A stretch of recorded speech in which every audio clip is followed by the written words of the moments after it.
the talk with the friend. All Yeah. right, so I'm gonna go right into a screen share. Just let me know if you don't see it when I do this. Share. Okay. Do you guys see my screen okay? Yeah. Yep. Okay. Yeah. So I just clicked over. So what I want to show you right here is when it comes to studying for people skills and teaching skills, um, those are kind of big terms, right? And so having some like actual like what does this skill mean is really important. Like so because when it comes to the test, you're going to want to know what we're actually assessing on. And so these are the things that we're assessing on. So if you go right here on the snowpros.org, you go to hit certification standards and you'll click performance guides, right? And it'll take you to a page, basically certification standards and performance guides. And then from here, you can scroll down, you go to performance guides. And then from here, you would go people skills or teaching skills, or both. And so Mhm. these right here, they're the same. Like the performance guides are the same for snowboard and ski, for people skills and teaching skills. So like it doesn't matter. You don't have to. It's not snowboard or ski specific. It's just the same. So I went ahead and already opened them up and opened up a window for it. So I'm going to go into teaching skills right here, just so you can see what we're looking at. So it'll bring up this WordPress document, and you'll scroll down, and there's a bunch of stuff here. Shows you the triangle. This is what we're focusing on. And then as you go down from there, um, you'll get assess and plan. So you'll start to kind of break into some of the teaching skills that we'll see in the assessment form. So this is all level 1 stuff. So as you scroll through, the first thing is level 1. So you'll keep scrolling past down to still level 1 here, level 2. So assess and plan level 2. And so I believe that is on page, let me see if I can move you guys here and see what page it's on. It's on page 8 is where it'll actually start. So um, assess and plan. So you have the learning outcome is this big thing, and I'll kind of bounce back and forth between the assessment form and this, so you can kind of see the correlation. Um, so right here it says assess and plan learning outcome. A level 2 instructor plans learning outcomes and progressive learning experiences and adapts to the changing needs of intermediate students. And so if you go to this right here is the actual assessment form. You can see it right here: teaching skills, assess and plan. And then the wording might be a little bit different between both of these forms because it's a bunch of volunteers making documents. So bear with that. But in the essence of it, this is like these things right here are what you're assessed on, and this performance guide right here kind of breaks down like what those are. So like um, periodically assess student motivations, performance, and understanding. And then right here you have successful things and unsuccessful things, right? So successful things, a lot of this in some ways is common sense, um, but a successful, but sometimes it's easy to forget stuff, right? And so a successful performance as far as periodically assessing student motivations, performance, and understanding. So gather information from the group to explore underlying motivations for learning, right? So that would be like the right thing that we do. And then the thing that would be like a demonstration of not doing this is assume rather than discover motivations of group members, right? So let's think of a I can tell you one time where I got this wrong. So let me go with that. I'll tell you one where I got it wrong. So it was years ago. I was teaching a gal at North Star, and she had come into the Burton Academy, and she had like she looked super fit. She looked like she was just excited to go snowboarding, and so my immediate assumption was that she was taking this class to like ride fast, get to as much terrain as possible, and sort of just move. Like she wanted to snowboard all day. That was my assumption. I assumed that right out of the gate. And so we go out on snow, and I basically push her so hard that instead of progressing, she regressed. She got worse at snowboarding, and she wasn't very happy with me for it. And later, after the lesson finished, I had the wherewithal to ask her, like, hey, I see that we didn't get better at snowboarding today and you don't seem too happy. Like, what happened? What did I miss? And will you come back so I can try to make this right? And she basically told me like, I work at a desk all day. When it comes to moving around, I got about an hour and a half of like movement in me. And so today was a real struggle. And I'm really here just to be able to connect with my kids. So I'm really here because I want to connect with my family on snowboarding. So I met her again. She came back. We did a free lesson. It was a comp lesson from the ski school.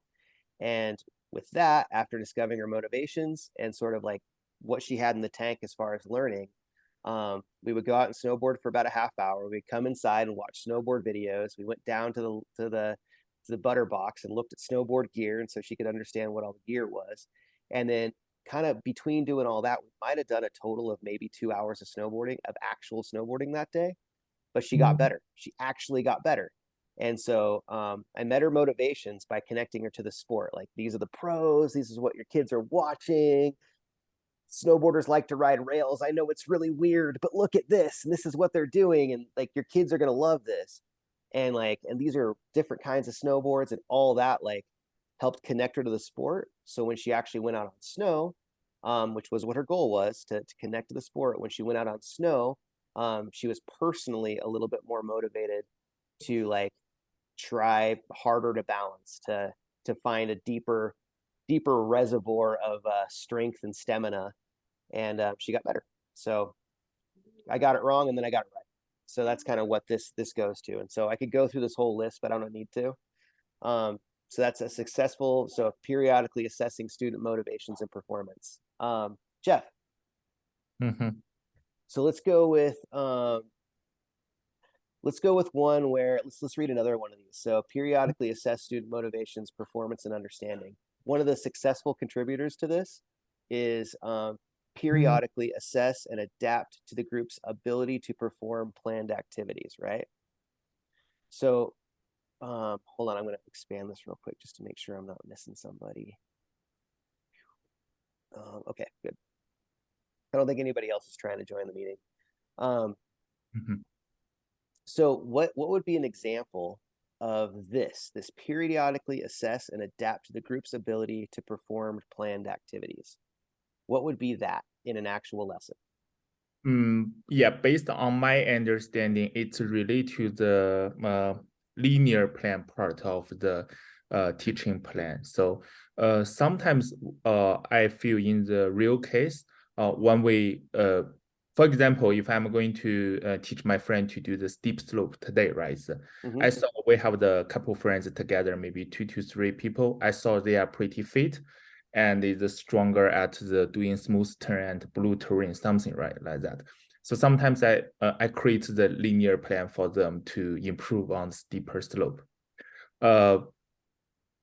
But the steps may be kind of larger sometimes. So because they are understanding different. Some people it's hard to do the toe turn, and some people it's hard to do the heel turn. It means the steps are kind of larger for these students. So we may step back a little bit. We do periodically check to see whether they can do it. If they cannot do it, we step back a little bit to do the maybe the mellow terrain to improve something, right? It's Perfect. Yeah, that's 100% right. Absolutely. So see, this isn't like, when you read these words, they're not crazy. They're things that we sort of already understand how to do, right? But this is a very, very good example. We do a step. That step was too hard. We go back a step because of performance, or we do a step and we realize that step was really easy.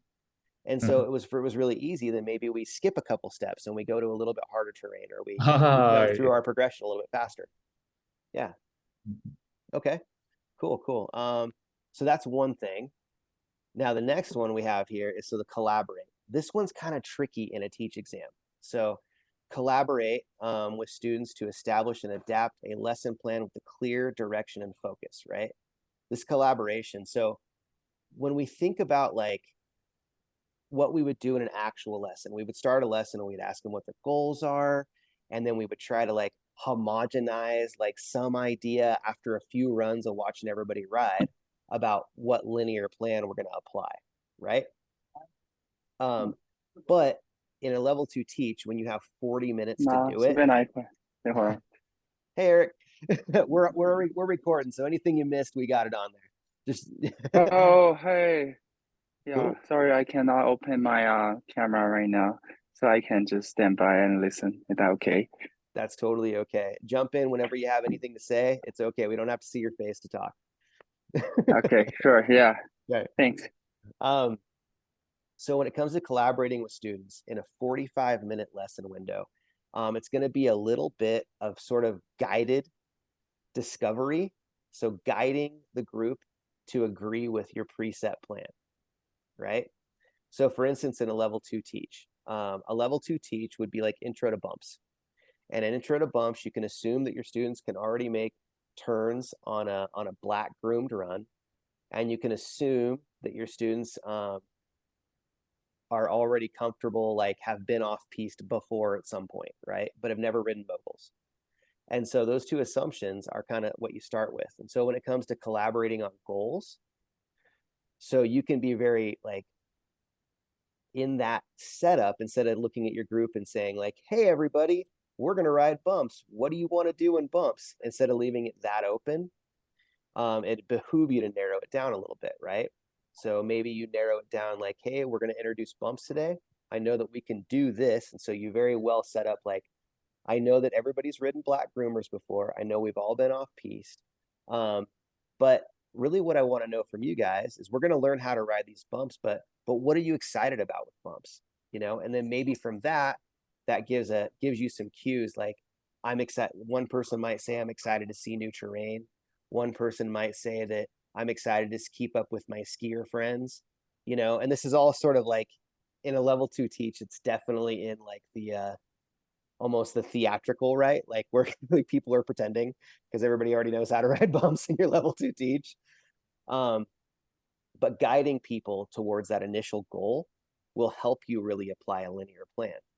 And then from there, there's other places that you can collaborate. So you can collaborate on, so here's the step. I want us to traverse a bunch of bumps. And as we traverse the bumps, I want us to keep our head at one level and let our legs move underneath us, right? Keeping contact with the snow. That's like a step that we use, right? And in that, you can, by collaborating, can be looking at your group and saying like, hey, these are the bumps that I'm thinking of going to. Are these bumps okay for you? And so that would be a form of collaboration, right? Checking in with them and giving your students some power to decide. Like they can say yes or they can say no. And a level 2 teach, they're probably going to say yes. You guys with me? Yeah. Yep. Cool. So Yeah. we got a lot of these. We can read through some of these words. I'm just going to pick one. So adjust the focus when needed. So that's like a successful performance, right? Adjusting the focus when needed in a teach event. So Alex, can you think of a time in a lesson where you've had to, or an example of adjusting the focus to meet students' needs, like adjusting the focus? Adjusting the focus. Let's think. Yeah, so maybe for example, like if the topic is intro to bumps, Mm-hmm. and then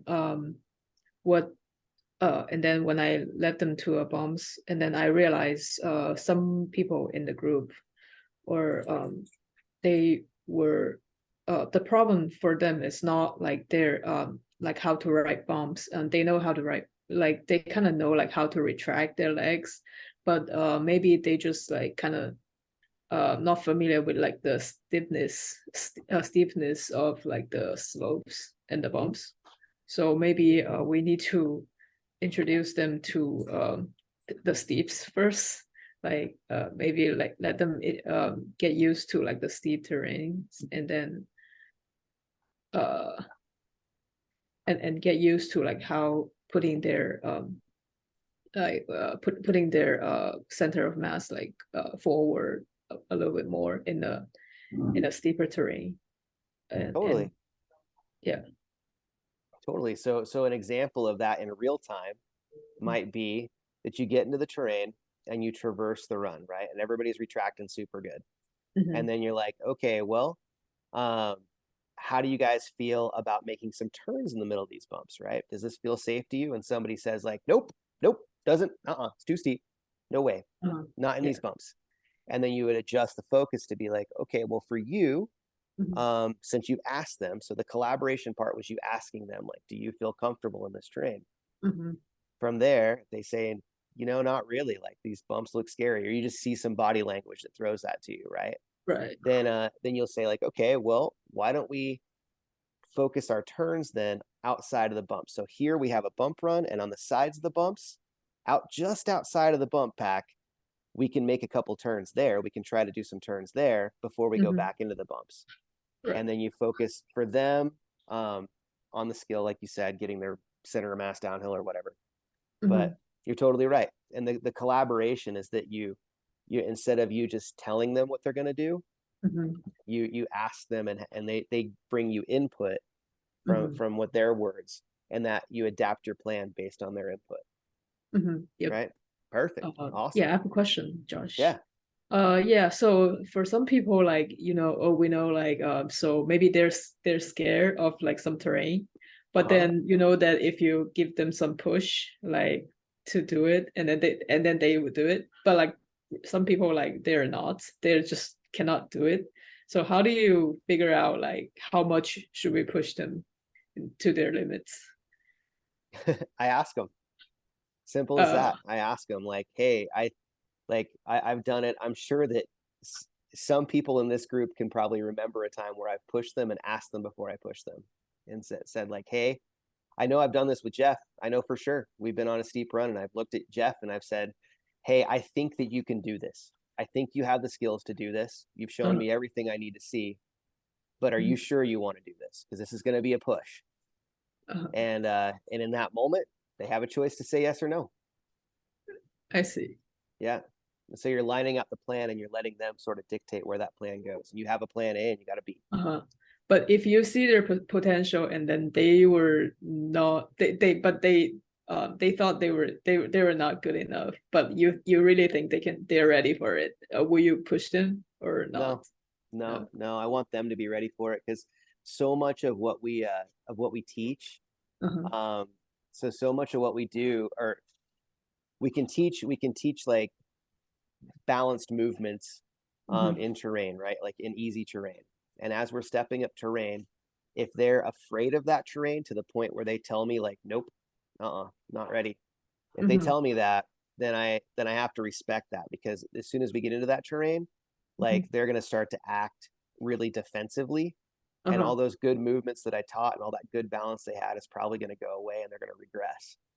Okay. And so most likely what I'll do is I'll try to make that terrain that we're in seem like less unknown, like more like they know more about it, right? So maybe in that moment, my pivot would be, well, let's talk about worst case scenario then. We're in this terrain and we can get out of it. We can go over here. The groomer's just over there. We can get out of it, but let's really talk about worst case scenario. What could happen if we get it wrong? And so and maybe they'll say like, I don't know, I'm going to tomahawk down the whole mountain. And you're like, no, you're not going to tomahawk down the whole mountain. Like, we have a side slip. Our side slip works. You got a great side slip. Let's just try it for the next 10 feet here. And if it doesn't work, we'll get out.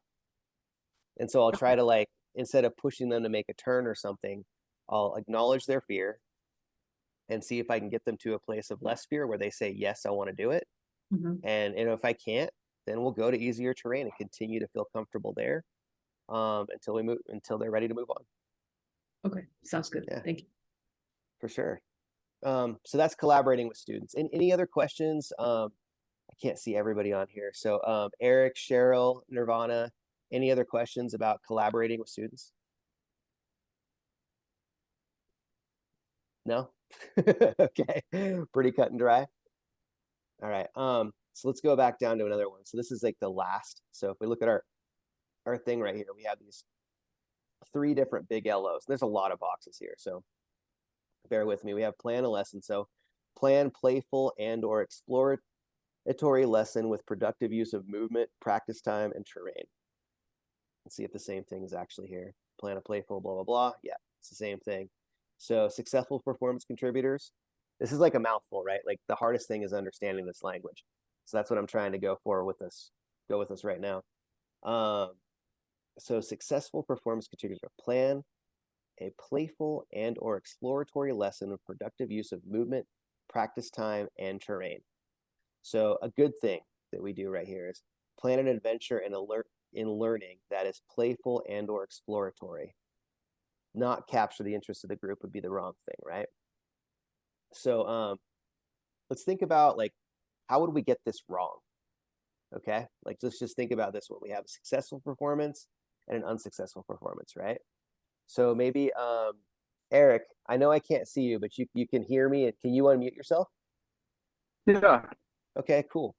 So when we think about not capture the interest of a group, right? What would be an example of that in a real life lesson where it goes wrong because you didn't capture the interest of the group?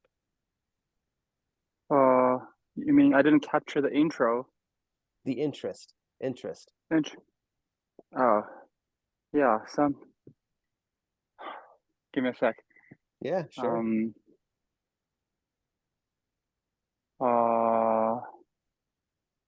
Yeah. When I trying to teach intermediate students, Mhm. and they said they are willing to improve their writing, I take them to carving. But what they really want to learn is the small radius turn on the steep run. So it happens to me. So I started to teach them the like traverse, the carving traverse, but they didn't looks like they want to do it. Yeah, but they didn't tell me about it at that time. So after a few like carving training, I figured like they start to ask me, may I learn how to do like small radius terrain, the small radius turns. So Yeah. I realized that's what they want to learn. Yeah, I didn't ask at the really beginning.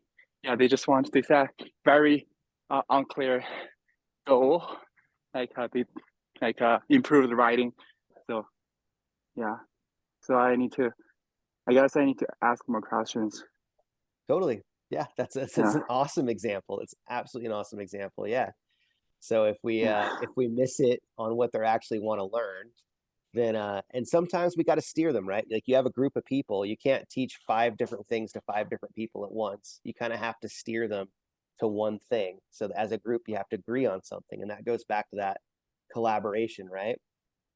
Like as a group, you got to collaborate on a goal, but then that goal has to be based a little bit around the interest of the group. Now, in a level 2 teach, that interest is already given to you. You don't have to assume, right? Like, but you can see it sometimes. Like, if you're, for example, if you were teaching like carving to a group of level 2 people in a level 2 exam, and you go through like all your steps to intro to carving, and you sort of see people Yeah. kind of checking out. Like, say you're on J turns, right? You're on J carves, and like Yeah. one person in the group is just like they need a little bit more time to get it, and the time's not really there, or their practice time, what they need, and everybody else is there, so you start to lose the interest of this group, right? One person needs Yeah. more practice time, and what the rest of the group is like already beyond it.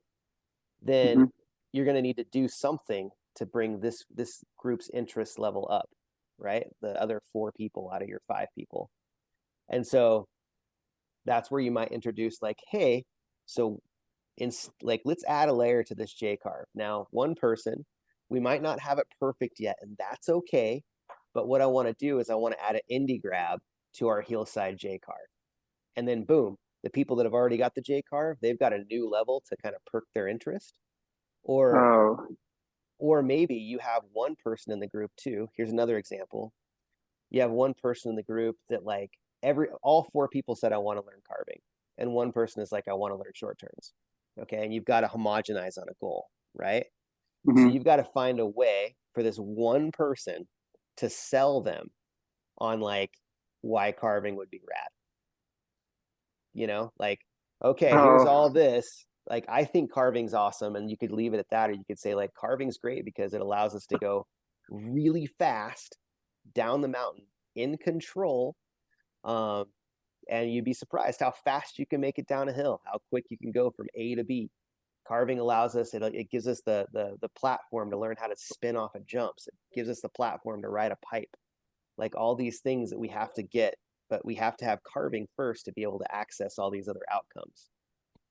But this scenario will happen in the level 2 teaching exam. I don't know, but it's just for real life teaching. It's for real life teaching, but in a level 2 exam, if you can show with the group, like instead of saying like, hi, my name's Eric, I'm going to teach you carving today. Maybe, hi, my name's Eric, and I'm going to teach you something I love to do. I love to carve, and this is why I love to carve. And now you bring the interest into the group. You see what I'm saying? Oh yeah. So we need to bring up more like the interest point to the group instead of when I'm teaching you something if they're not familiar with the term the carve. So yeah, and think about how that would affect your lesson, even in a level 2 teach or any teach, right? Like when it comes to playful and exploratory versus like scholastic and boring. I mean, if I was to say that one or the other, right? Like if I can sell people on why carving's rad, and then we explore its radness, right? Like we explore, like, let's go real fast downhill, and then let's hook up an edge and see how far across and up the hill we can take that speed. Like that's fun. Versus like, okay, guys, I want you to make a J turn. Now, don't pivot your board. You're just going to tilt it, and it's going to go across the hill. Like same exact move, same exact thing we're doing, but one explanation and versus the other explanation. One's fun and exploratory because we're seeing how far we can take that carve uphill, and one's really dry. Oh yeah. Cool. That's a lot of words for those two things. And we could go through this whole list and give a lot of words to all these things. So this is more to like give you guys a little bit of homework to look through this and try to think of examples of the good, the successful things and the unsuccessful things to prepare yourself for this level 2 teach. So that is right here. So that's these first 3 boxes.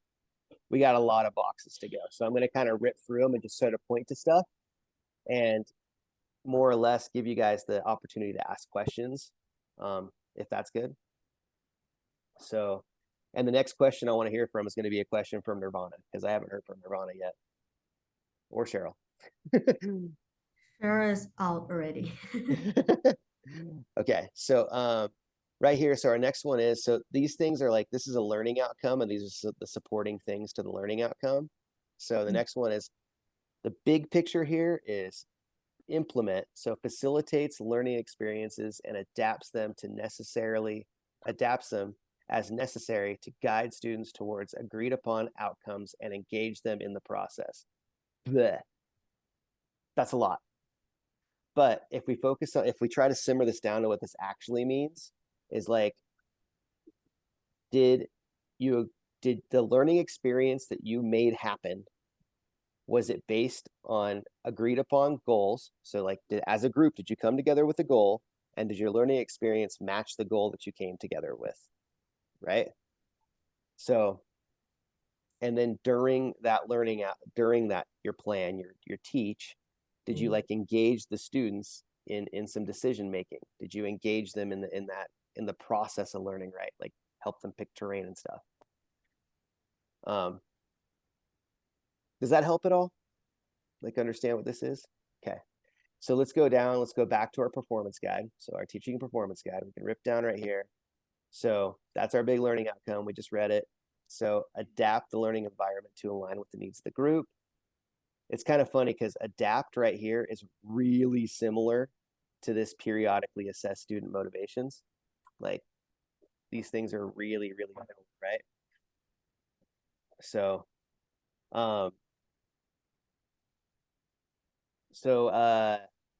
instead of reading these guys, I'm just going to throw it on to Nirvana. Can you give me an example of adapting the learning environment to align with the needs of the group. Like, what's an example of adapting the environment to your people?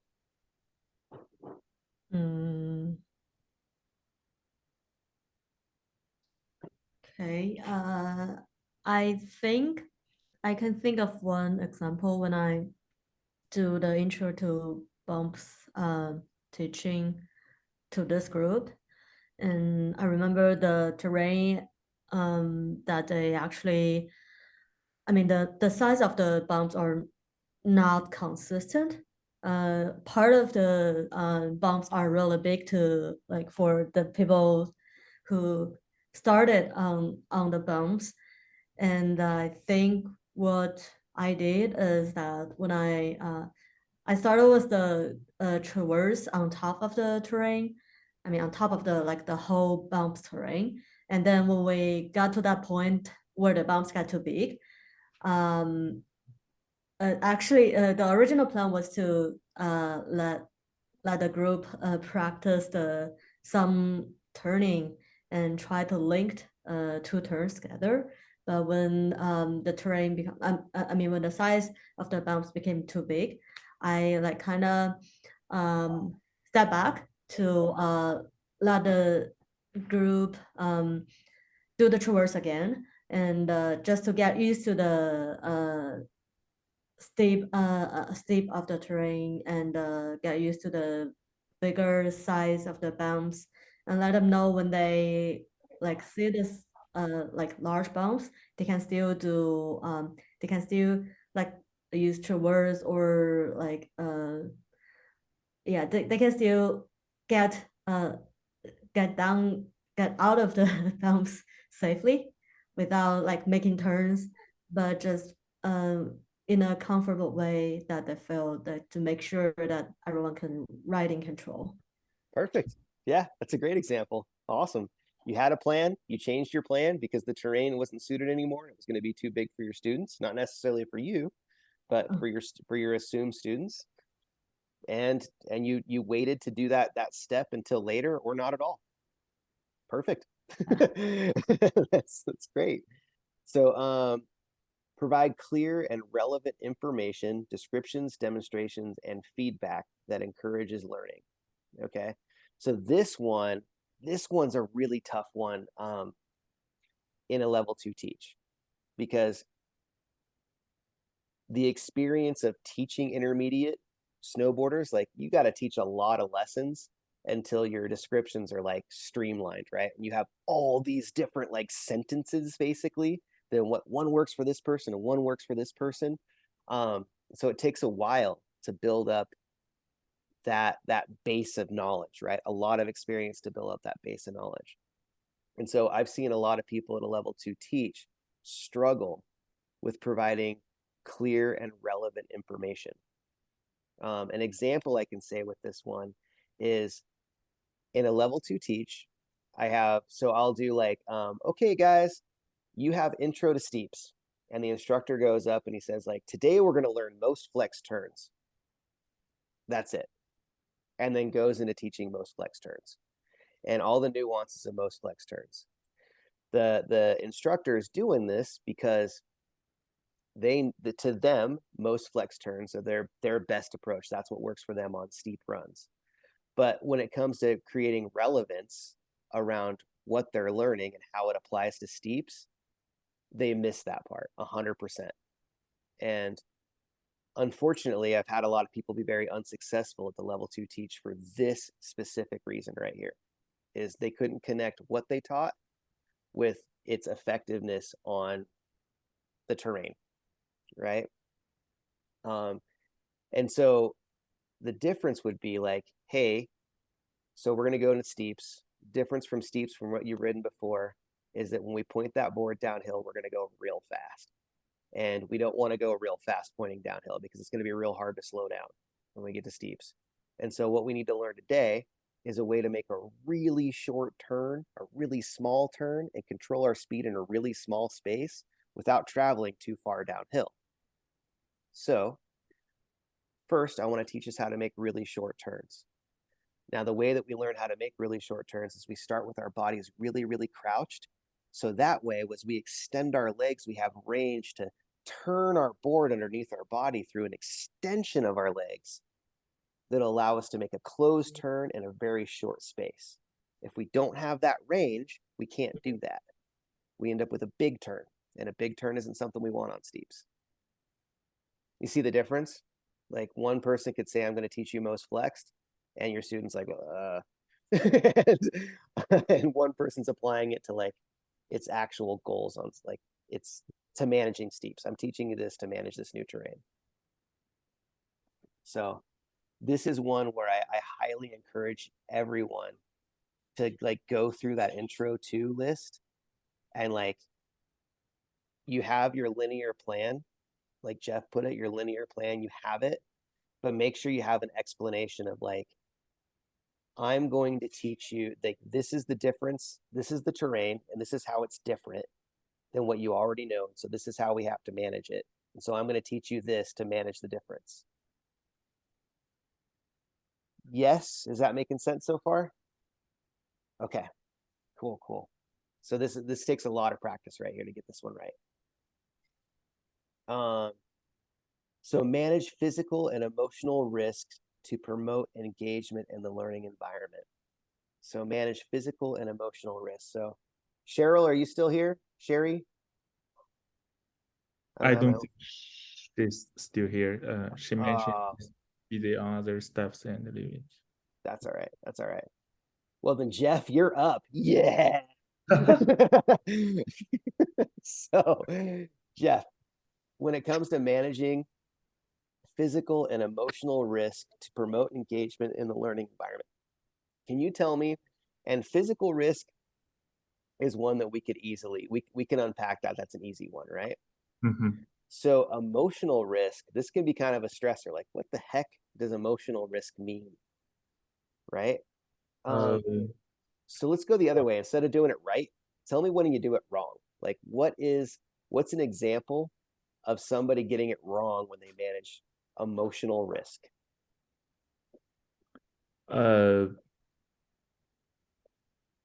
They're wrong on manage the emotion. This is So, crazy. yeah, so based on my understanding, right, I reference something from the freestyle training. So because it's the fear part, right, on the, so there are a couple of kinds of the emotional risk. Some is from you do not understand the mechanism. Some people don't understand the mechanism. So they are risk about they feel emotional risk. Fear is an emotion. You can go down that path. That's totally right. Yeah, fear is emotion. So they don't understand the mechanism, so they have the fear, right? If they suffer from the pain from the failing trials, they have the fear, right? Yeah, some people have the bad experience, right? They have this fear. So some people don't know what's the behind of the terrain, so they have the fear. If they have the fear, their mind will lock their body, so they will kind of the stiff. It's hard to control their body smoothly to manage around the terrain. So I think the key thing is I'm always differentiate what their fear coming from. And sometimes if they understand where is the emotional comes from, right? They already overcome maybe 60% or 70% of it. Awesome. I'll stop you there. That's an awesome answer. If you can understand where the fear is coming from, you can overcome it. That's, oh my gosh, you should put that on a poster with like a picture of like, people holding hands or something. I don't know. It's amazing. So one other example of this is there's group emotional risk too. So when you have a lesson, you can emotional risk can sometimes be the way that we give feedback, either one-on-one, so me to you, or can be the way that we give feedback in a group setting, right? So in a group setting, if 4 people in the group are doing it right every time, and all you're doing is like giving them feedback that says like, yep, you did it, do it more, right? And one person in the group just isn't getting it right. And so every time you give group feedback, you're always giving corrective feedback to one person, and the other 4 are getting positive feedback. Now, granted, you want to be honest with your students, right? But you might be putting somebody in a place of emotional risk because that one person out of the group is only getting negative feedback or corrective feedback. They might all of a sudden start to like walk away. We think about like Maslow's hierarchy of needs. Remember that? Like, and there was belonging in that pyramid. We can get that one wrong by not managing somebody's emotional risk amongst their peers. And so the way we deliver feedback, we want it to be honest. Don't want to be we want to be honest about what somebody's performance, but we can highlight things even if their performance isn't ideal to the task. We can highlight improvements in that performance from previous performance to like amongst the group to help build them up as well, as much as you're building everybody else up. Does that make sense? Yeah. Yeah. Cool. Totally. Awesome. So that's another part of this managing emotional risk, and it's something that I think that I've seen also people in level 2 struggle with a little bit, because they want to go out and like they want to show the examiner like how good their eye is by giving really aggressive feedback and giving it often, and sometimes like that can emotionally bring people back, and when you bring them back like feeling not so good about their performance, usually their performance drops even further. Oh, yeah. Cool. So we just unpacked, and I'm not going to continue to unpack every chunk, but we just unpacked this chunk, right? And so I'm not going to unpack this chunk. This is our review and preview. So this is the last part of a lesson. So you think about, this is the setup, this is the body, and this is the conclusion. Okay. So I'll let you guys kind of, and on your own, look at this and ask me questions about this if they come up. But there's this chunk, and if you go to the teaching performance guide, it's right there. So, and it's on page, and it says right here, reflect and review. I love it. It's like reflect and review, implement, and assess and plan. So kind of 3 parts to a lesson. That's how it's set up. So let's go over here to people skills now. So I'm going to go back to our performance thing, and there's only 2. Yeah. I have a question about the emotional risk things. So do you have this kind of scenario? It's like kind of your student mad at you when you didn't give them feedback or give them too much feedback? When you like didn't, they when are I like, did, have you ever experienced this kind of scenario? Like when you talk too much and your students start to mad at you, like, so stop talking. It's like I'll practice by myself. And the other scenario is like you didn't give a lot of attention to one of a student in your group, and they start mad at you. So why didn't you, like, they have some like bad temper there. Like your girlfriend? Yeah, kind of.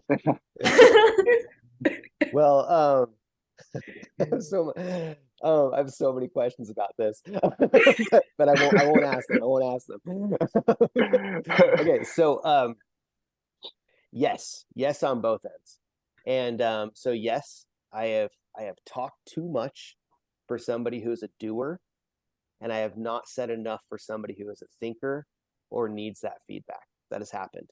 To set myself up for success, I try my best to recognize or understand the individuals in my groups, their learning style, so that way I can give the appropriate feedback. An example of this would be the last freestyle event that I did. It was super funny. It was up at Boreal, and my crew asked me to be Tiger Mom. They were like, "We want Tiger Mom." I'm like, because I asked them, "Okay, this is it. It's our last afternoon. Who do you want me to be? Like, what's the kind of feedback you want me to give you?" And they're like, we want feedback. We want it mean. I'm like, okay, it's a little out of my norm. It's going to be hard for me to do, but I'm going to try. And I gave them Tiger Mom. but I asked them. I could just ask them, what do you want? You know?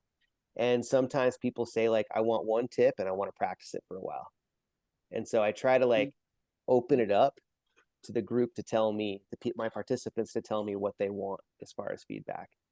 You probably heard So me do. keep Yeah. like keep asking the questions. Like, did you guys follow me? Any questions or you want so how do you recognize you give too much feedback like this and this like this stop talking? Is that a sign? Yes. Yeah, Yes. okay. So if the feedback I'm asking is, or the feedback I'm giving is not engaging their participation, if they don't give me words Mhm. back, if they're looking Mhm. away, like they're not looking Mhm. at me, then Mhm. it's too much. We need to practice. Okay, or so yeah, so just practice the drill you told them before. Like let's say let's do that practice. Let's do this or that practice. Is that what we want to do when well, this for instance, situation let's go with carving, right? So in a real Yeah. world lesson, let's go with Mhm. carving. So in a carving lesson, say I have that one person that's like just struggling with a carved traverse, right? Like they Yes. felt it a couple times, but whatever terrain you're on, they just need more practice. Yeah. And so maybe what I might do is I might say, we're gonna take 2 runs, okay? Or we're gonna take this Mhm. run, top to bottom. And I want you to tell me what terrain on this run, when we get down to the bottom, I want you to tell me what terrain on this run was the best for you to carve on. And they just go. You just let them go. Let them go. And you meet back at the bottom of the lift. And so if they've checked out of your feedback, you've made Mhm. them responsible to coach themselves a little bit and then come back to you with an answer. Oh, that makes a lot of sense. Oh, make a lot of sense. I mean, yeah, helps a lot. Helps a lot. Yeah. Yeah. And then it also gives them like purposeful practice time, right? Like instead of like, we're just going to ride this run, like Mhm. we're not just riding this run. Like some of it we're going to ride, some of it we're going to carve. It's up to you where you do it. And they're responsible for something. Okay. Okay, got it. Yeah, thanks. But yes, I've definitely gotten it wrong a lot. So don't worry, you're not alone. Okay. So let's go into people skills right here. So people skills, there's only two boxes here. So we have, this is the stuff we're assessed on. Communication, so engages and adapts to verbal and nonverbal two-way communication with individuals and subsets of the group. This is sort of what you just talked about, right? And then relationship with others, adapts to the motivations and emotions of individuals and to the interpersonal dynamics within the group. It's a lot. Big picture here, big picture with these two things and people skills is that we create trust. Like when it comes to teaching, the people you're teaching need to trust you, and they need to believe that whatever you're doing is in their best interests. And not just because you're the authority on it, but because you have a genuine relationship with that person. Anybody who's worked with Chris Hargrave, he calls it leaning in. Like lean into that person. So let's look at a little bit of what these people skills performance things are. I'm gonna scroll down to level 2 here. Go level 1, level 2. Here we go. So level 2, adapt verbal and nonverbal communication based on observations of individuals in the group. So I'll go back to my Tiger Mom thing, right? The group that I was working with didn't want me to be a cheerleader. They wanted me to be like aggressive, like yes, no, here we go. And then when I said yes, then they were like, oh my God, he said yes. He said, I got it. And that was like 100% me adapting my behavior to meet verbal communication to the group, right? So word choices that ensure that the message is understood and fosters two-way communication, right? Let's go with that one a little bit. So Alex, word choices. So you would teach, I would assume that you would talk about snowboarding differently with this group of people right here on the Zoom call than you would with your friends that are not instructors at all. They're just snowboarders, right? Mhm. Yeah. So how might you change the words you use to create clear two-way communication with, and I think two-way communication with the your friends? Yeah, so of course, like get rid of like all the terminology, like so for example, like most flex turns and most extended turn. So I think people they just know like, oh, I need to release pressure like when I change my edge, but Mhm. they don't know like, oh what does that mean, like down unweighted, up unweighted.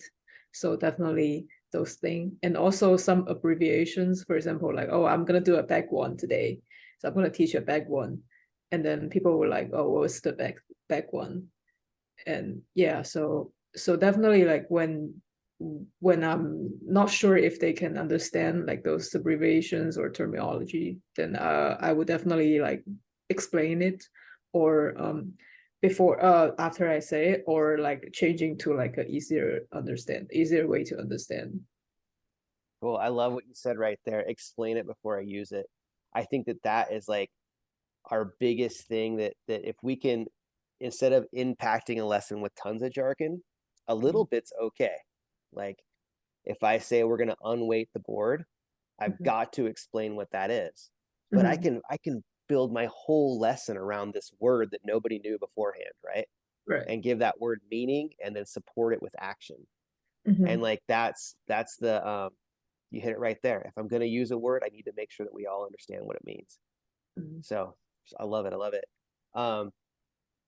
And then when it comes to, so this is adapting to their verbal and nonverbal cues. So maybe Eric, going back to your verbal and nonverbal communication, so how you would adjust what you say, right?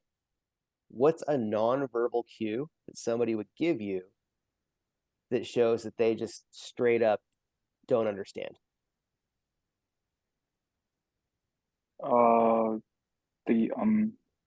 let me think. Maybe they don't like looking at you, but without like any feedback. You ask them questions, they cannot, like if you try to ask them question, but they cannot give you a correct answer.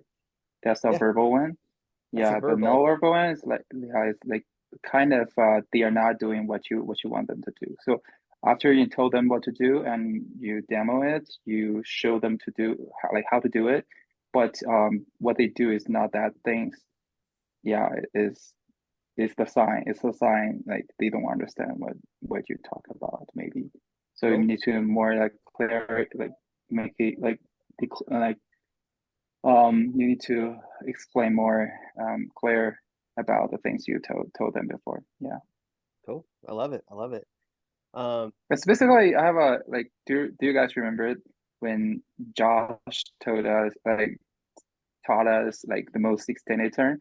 At some points, we don't understand what he said. Like I think we did it, but so that's the reason he bring up the rebouncing energy things. Yeah. The Yeah. large Pandora box. Yep.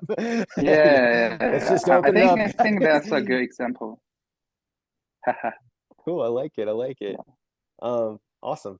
And then sometimes the way that we speak to people, when we see like if I'm speaking to somebody and they close off, that's another thing that's a really good nonverbal cue, is if I'm using a certain tone of voice and they're like kind of closing off, or you can actually watch their body kind of collapse in a little bit. Like that's a really good indicator that they're not receiving what you're saying, right? And so maybe you have to find a way to open them up, right? Sometimes I'll do it with like if I see somebody closing off, I'll bring them in closer to me. You guys have probably seen me do this. I just bring the group in closer, come closer to me. Sometimes I'll like have us like just open up our arms and like create like space in our bodies. You probably seen me do this. Like, okay, guys, let's bring them out, clap them out, stretch your body up a little bit. I'm doing that because of something I saw. So anyways, Well, that's kind of psychology things, like it instead of is. the teaching. Yeah, And it's all in these interesting. people Yeah, skills. Um, yeah. so use varied active learning tactics to learn about others. This is kind of interesting, right? Use varied active learning tactics to learn about others. Okay. So uses one or more active listening strategy, questions, rephrasing, or paraphrasing, etc., to learn about the group. We've talked this one to death. We get this. So varied questioning strategies enable them to gather specific information about others. We've talked about this. So varying questions, but I'll hit it anyways. So we have varied questions could be an open question, a closed question, or a leading question, right? An open question would be like, hey, so you just rode down that run. What did you feel under your feet? I don't know. So what did you feel under your feet? And they could tell you what they felt under their feet. It's totally open. There's no yes, there's no no. They have to explain something, right? A closed question is a yes or no. So you rode down that run. When you were making your heel side turn, did you feel the pressure underneath both feet throughout your heel turn? Yes or no? And then a leading question would be like, so when you rode down that run, I really wanted you to feel pressure under both of your heels throughout the whole heel turn. Shoot, I'm kind of backing on a leading question. So what did you do to get there? How did you make that happen? And so that's a leading question. I'm leading them to like an answer, like, and I'm going to want them to say a specific answer. So I'm going to want them to say like, yes, to do it, I pulled up on both my toes and I held my hands out in front of my body, and then I was balanced over both heels, right? So I'm looking for a specific answer out of a leading question. So one is totally open. I don't care what the answer is going to be. I'm really just gathering information. Closed is a yes or no. And leading is I'm hoping for a specific answer. Right? So that's varied questioning strategies to gather more information about like their performance, right? What they're feeling. So the other things here when it goes to nonverbal is eye contact. Yeah, you guys can continue to look through that, but that's what this use varied active listening tactics to learn about others kind of refers to. Any questions about this?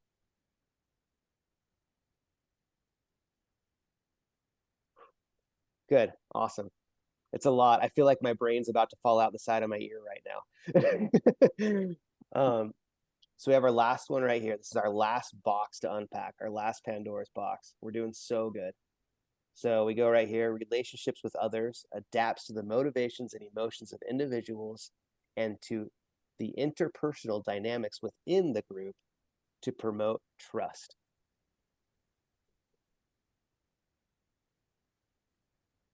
And then it's right here, yeah. Adopts the motivation of individuals, interpersonal dynamics to promote trust. So I'm going to kind of leave this a little open. Let's just talk a little bit about how we develop trust in a lesson.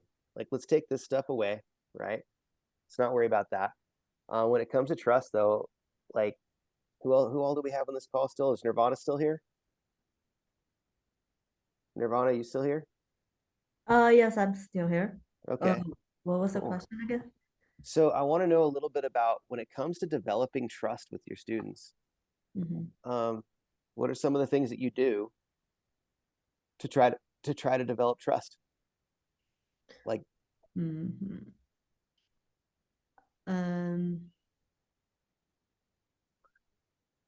Okay, I think one thing I constantly intended to do is when my student like feels like upset about their like wrong movement, or they feel like they're not getting something, they're doing the wrong movement, I would say that I've been there too. I would like agree on their like I would show them this is not not something that they cannot correct or cannot overcome. I'll just comfort them, let them know that I used to be there. I know their feeling, and I know how to crack them. Cool. Yeah, by empathy, or is it? I think it's empathy, right? Really, Yes, is I it? think Yeah, so. empathy.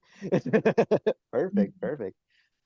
Jeff, what's something you do to create Yes. trust? So yeah, I'm doing kind of the other way. So except of Nirvana said, she mentioned the professional knowledge can make you really get the trust from the people, right? I think the attitude is also pretty important part of it. So dress professional and wear helmet, right? When you are talking, just like Anna said, when you talk with other people, take off your goggles, right? The eye contact not totally covered. And yeah, tell something slowly and keep calm. Don't, oh, you, something like that. It's and be patient is very important to the trust I'm feeling. So sometimes the students hard to do something, right? They are super upset.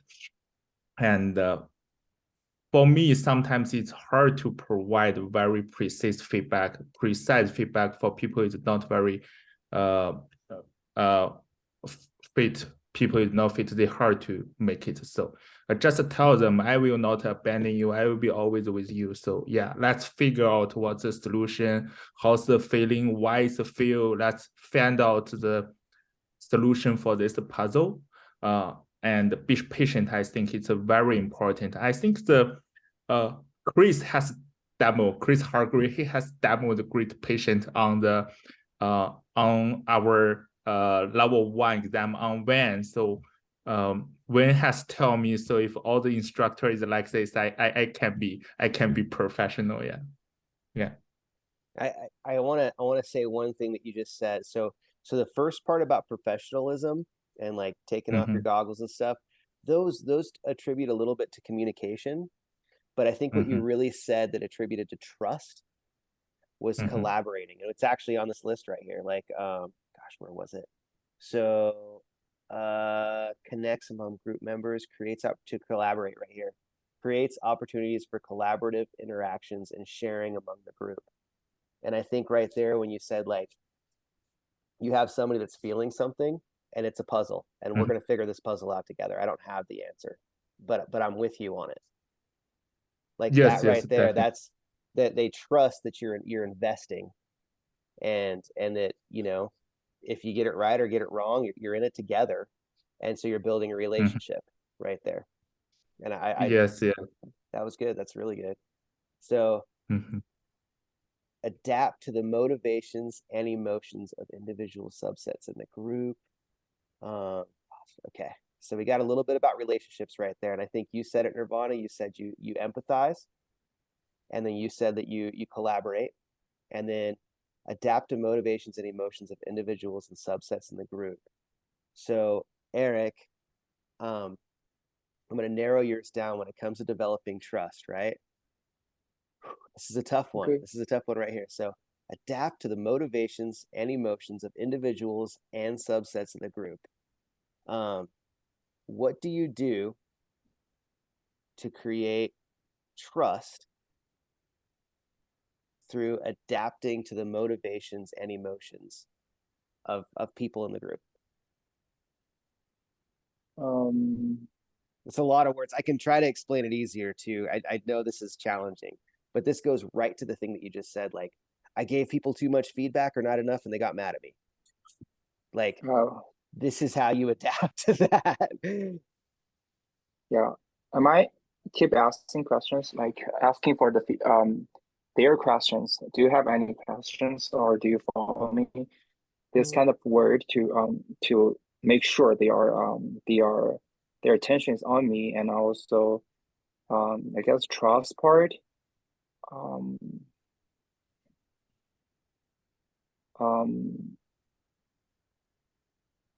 I will ask the question like, do you feel that? Do you feel anything? For example, for the most for like interest deep. So when I teach their when I start to teach their like knee steering, the I will ask, do you feel you feel more stable? Do you feel more stable when you make that turn? So if they give like positive feedback, it's kind of a build up trust. So they did what I told them, and they got a positive feedback. They got a positive outcome from their performance. So that's the one way to build up trust. But if that doesn't happen in my so if I saw somebody like upset or they are like lose focus, I might bring everybody like group to the side of the slope and sit down like to do a demo, like talk to them more and do some demo and yeah, to make I sure think they're following. I think you got two things here. So if somebody's checking out, right? Yeah. You acknowledge it, and not like there's two ways to acknowledge it. One's be like, I see you're checking out, pay attention right here. We're in class. Like that doesn't necessarily seem like much of a collaboration, right? Yeah. But to say like, hey, I see this is challenging for you. I see you're checking out a little bit. At least that's to me. I don't see, or I don't know. You could probably word it a little bit nicer than that. But I need you. Tell me what you need, and leave it totally open. Right? You're not expecting an answer. You're actually just listening, and that kind of goes back to that collaboration. But it's identifying that they're checking out. Is another thing that you said about that when it comes to adapt. So develop trust is through performance gain, right? Like if they can actually feel like a change in performance and you can highlight that change that they felt, then they're going to trust you. And I often think about trust is it's not me gaining their trust, it's us trusting each other, right? Yeah. So not only is it you trusting me, but I need to trust you. And if I can think about building the relationship and everything I do sort of around that, like an example when it comes to performance would be, hey, so I want this performance to get better, but I need you to be able to tell me when it's right. Like when you feel a change. Like I can see things and I can only see so much, and I need you to tell me when it's good or when it's not good.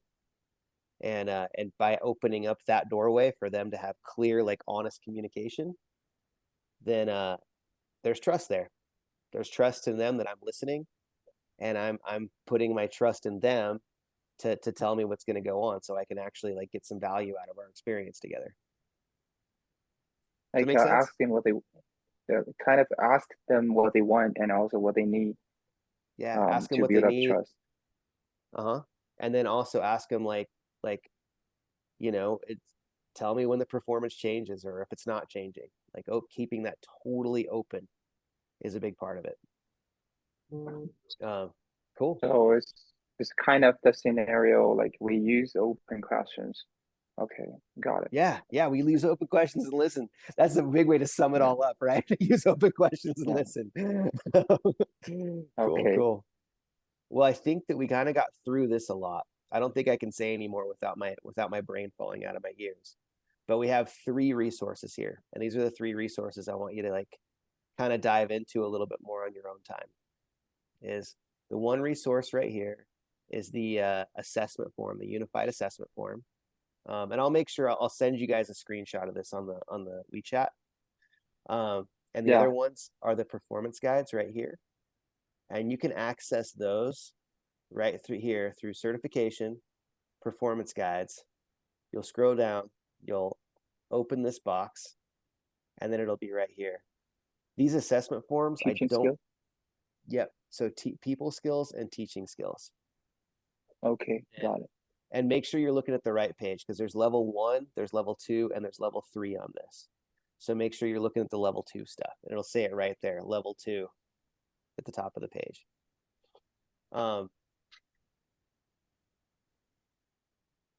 With these sorry, let me go back.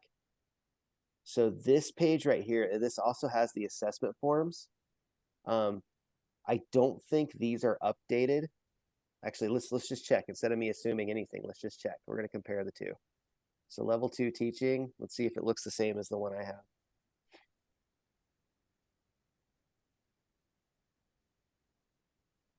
Three boxes. It's the same. Yes. Okay. Okay, they changed it. So there, everything that exists here then. So you go certification, performance guides, and then everything exists under there. These are all your resources. Okay, cool. I'm going to shut this down. I'm going to stop my screen share. And Josh, I have a question. yeah, So as an examiner, like during the exam, is there like a specific actions or reactions or examples like from people's that make you really think, wow, this person really have people skills? Like, yeah, it is. And it's really hard to quantify. Like it's in all those boxes, and I could go to specific, but it's not one box, it's many of them. And I think that when it comes to people skills, when I see a person truly like lean into their students and try to create change in that 45 minutes, and they do exactly that. Like they have their game plan, but they are asking open questions and really clearly listening. And I see that through their behavior, right? So if they ask an open question, they listen, and then they adapt, mm-hmm. then it's very clear to me that they have that they're investing in their students, and that to me is people skills, right? Mm-hmm. The one pitfall that can happen from that is if they clearly listen and their student throws them a big, massive curveball, like, okay, today we're learning intros to 180s, and one student is like, well, I want to learn a backside 3. I already do this. How do I learn a backside 3? Like they can acknowledge that. They can acknowledge what the student wants to learn. And you can say, and I've seen it go both ways. I've seen a person acknowledge it, like, yeah, I know you want to learn a backside 3. I want to get your backside 1 perfect before the backside 3. And I don't have a ton of time right here. So can we dial in the backside 1? Because these are the things I think that can build your backside 1 to a platform to a backside 3. Mm-hmm. Right? So acknowledge it, but still has the wherewithal to like stay on target. Mm-hmm. And I've seen it go the other way where they're like, I want to learn a backside 3. And the person level 2 teach doesn't even know how to do a backside 3. And they're like, sweet. Okay. Let's all learn 360s now. And they're like halfway through their intro to 180s. And they're like, we're going to learn 360s now because this one person wanted to do that. And it kind of went awry, you know? Cool. See. Yes, thanks. Yeah, you bet. All right, guys, I'm going to stop recording, and